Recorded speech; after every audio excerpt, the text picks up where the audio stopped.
अस्सलाम वालेकुम, welcome to another vlog of Grip on take.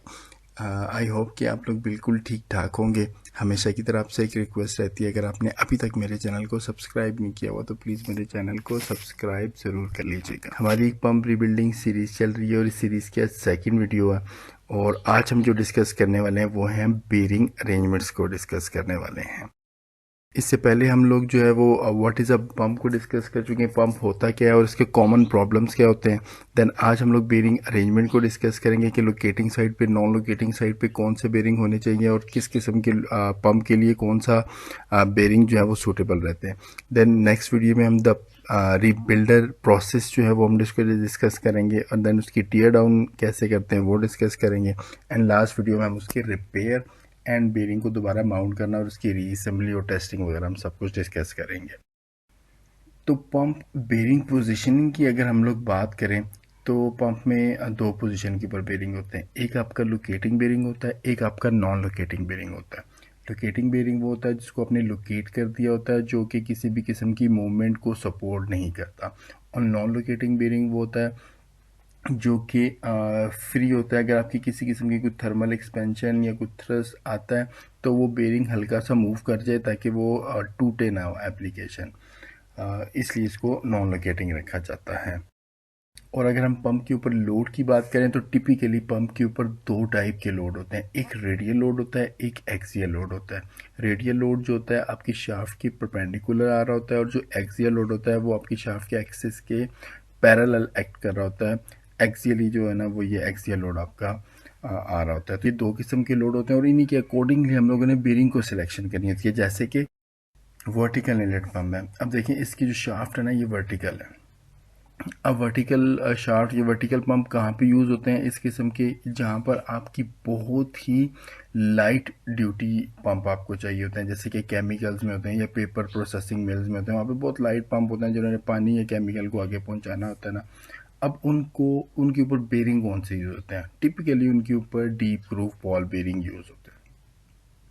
अब डीप ग्रूव बॉल बेरिंग इसके लोकेटिंग और नॉन लोकेटिंग दोनों साइडों पे डीप ग्रूव बॉल बेरिंग लगाया गया। लेकिन एक चीज़ जो यहाँ पे देखने वाली है वो ये है कि जो बेरिंग होता है ना इसको स्प्रिंग के थ्रू प्री लोड किया जाता है, पहले से इसको लोड दिया जाता है। अगर आप इसको पहले से लोड नहीं देंगे तो जब आपको बेरिंग स्टार्ट होगा या जब बेरिंग क्लोज होगा ना तो इसमें आपके बेरिंग के ऊपर लोड नहीं हुआ, इसके अंदर क्लियरेंस होती है तो वहाँ पर बेरिंग की स्किड होने का चांस होता है, बेरिंग के स्लिप करने का चांस होता है, जिसकी वजह से आपका बेरिंग फेल हो जाता है और आपका पंप जो है वो प्रॉब्लम कर रहा होता है। फिर अगर हम मीडियम ड्यूटी प्रोसेसिंग पंप में देखें तो मीडियम ड्यूटी प्रोसेसिंग पंप में भी आपके दो बेरिंग होते हैं, लोकेटिंग और नॉन लोकेटिंग। अब यहाँ पर अगर हम देखें तो ये एक single row deep groove ball bearing लगा हुआ है और यहाँ पे दो बेरिंग लगे हुए हैं आप लोगों के एंगुलर कॉन्टैक्ट बॉल बेरिंग। जो आपका नॉन लोकेटिंग साइड है वहाँ पे single row deep groove ball bearing लगा है ये वाला। और जो आपके लोकेटिंग साइड है वहाँ पर दो बेरिंग आपके बैक टू बैक अरेंजमेंट में नॉर्मली लगे हुए होते हैं। ये angular contact ball bearing with 40 degree angle, इसमें डिफरेंट एंगल आते हैं, 40 डिग्री भी आता है, 38 डिग्री भी आता है, 25 डिग्री भी आता है। तो डिफरेंट डिग्री के इसके अंदर बेरिंग आ रहे होते हैं।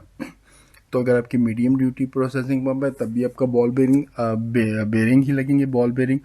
जो आपका नॉन लोकेटिंग साइड है, नॉन लोकेटिंग साइड वो पे वहाँ पर आपका single row deep groove ball bearing आएगा और जो लोकेटिंग साइड आएगा वहाँ पे बैक टू बैक अरेंजमेंट में दो आपके एंगुलर कॉन्टैक्ट बॉल बेरिंग आ रहे होंगे। देन अगर हम हैवी ड्यूटी पंप के ऊपर जाएं तो हैवी ड्यूटी पंप में आपके रोलर बेरिंग आ जाते हैं।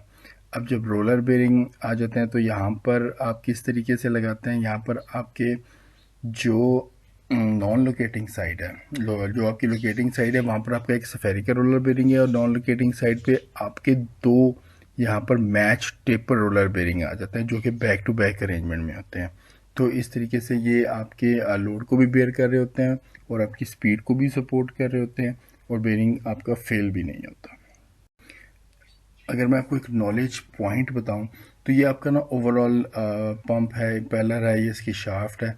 इसमें एक आपका एक्टिव बेरिंग होता है, जब हमने यहाँ पे लगाया ना इसमें एक आपकी नॉन लोकेटिंग साइड थी, एक आपकी लोकेटिंग साइड थी, नॉन लोकेटिंग साइड थी। इसमें दो बेरिंग है, एक एक्टिव बेरिंग है और एक इनएक्टिव बेरिंग होता है।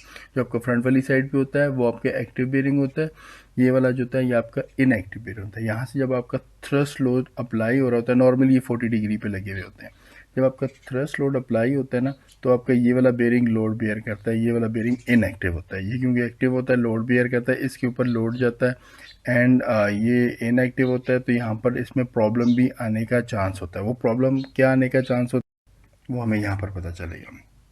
जैसे यहाँ से आपका लोड आया, ये आपका बी बेरिंग है, ये आपका ए बेरिंग है। जहाँ यहाँ पे लोड आया ये वाला आपका एक्टिव बेरिंग होता है, ऑलरेडी लोड पे होता है, कोई किसी किस्म का इसमें इशू नहीं है।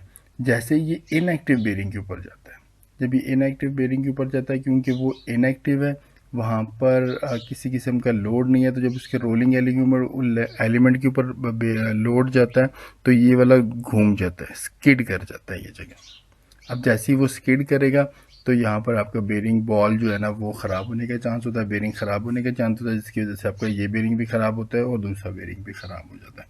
तो इससे बचा कैसे जा सकता है? अब देखिए ये भी 40 डिग्री वाला है, ये भी 40 डिग्री। इसमें फिर इसका सोल्यूशन ये है कि आप जो है वो एक्टिव बेरिंग यानी ए वाला बेरिंग 40 डिग्री वाला यूज़ करें, और जो बी वाला बेरिंग है वो आप 25 डिग्री वाला बेरिंग यूज़ करें। तो 25 वाले बेरिंग से क्या होगा कि ये पहले ही प्री लोड रहेगा, पहले इसके ऊपर रोल रहेगा, जैसे इसके ऊपर ये आएगा तो ऑलरेडी बॉल लोड पे है, वहाँ पे उससे अटैच्ड होगी, तो वो आपकी बॉल जो है वो स्किड नहीं करेगा और आपको वो प्रॉपर लाइफ दे रहा होगा। Well, thank you very much for watching my video. आपने मेरे चैनल को सब्सक्राइब ज़रूर करना है और लाइक भी करना है, मुझे कमेंट करके भी ज़रूर बताना है कि आपको वीडियो कैसे लगी है। अपना ख्याल रखिएगा। अल्लाह हाफिज़।